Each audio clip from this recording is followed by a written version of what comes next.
ലുട്ടാപ്പിയെ പോലെ കൊമ്പുള്ള ഒരാളെ പരിചയപ്പെടാം. കൊമ്പുള്ള ഒരാളോ? നിങ്ങളോർക്കും ഞാൻ വെറുതെ പറയുകയാണെന്ന്. അല്ലാന്നേ. Plan number 8, syngonium pink elution.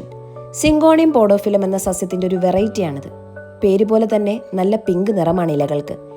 ഇലകളുടെ മുകൾ ഭാഗം രണ്ടു വശത്തേക്കും കൊമ്പുകൾ പോലെ നീണ്ടിരിക്കുന്നത് കാണാം. ഇലകളിൽ പിങ്ക് നിറത്തിലുള്ള വരകളും കാണാം. ഇനി നിങ്ങൾ പറ, ശരിക്കും കൊമ്പ് പോലെയല്ലേ? ഇവരുടെ തണ്ടുകൾ നീളം വയ്ക്കുകയും അതുവഴി നിലത്ത് പറ്റിപ്പിടിച്ച് വളരാനും അല്ലെങ്കിൽ മറ്റെന്തിൻ്റെയെങ്കിലും സപ്പോർട്ടോടുകൂടി വളരാനും ഇവർക്ക് കഴിയും. ശരിയായ തോതിൽ നിരന്തരമായി വെളിച്ചം കിട്ടുകയാണെങ്കിൽ പിങ്ക് നിറം മെയിൻറ്റെയിൻ ചെയ്യുകയും ചെയ്യും. മണലിന്റെ അംശം കൂടുതലായിട്ടുള്ള നീർവാർച്ചയുള്ള മീഡിയം വേണം വളരാൻ. കൃത്യമായി പ്രൂൺ ചെയ്താൽ ബുഷിയായും വളർത്താം.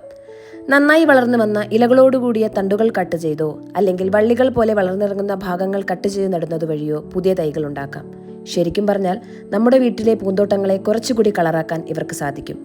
അപ്പോൾ അടുത്ത വീഡിയോയിൽ കാണുന്നതുവരെ ബൈ.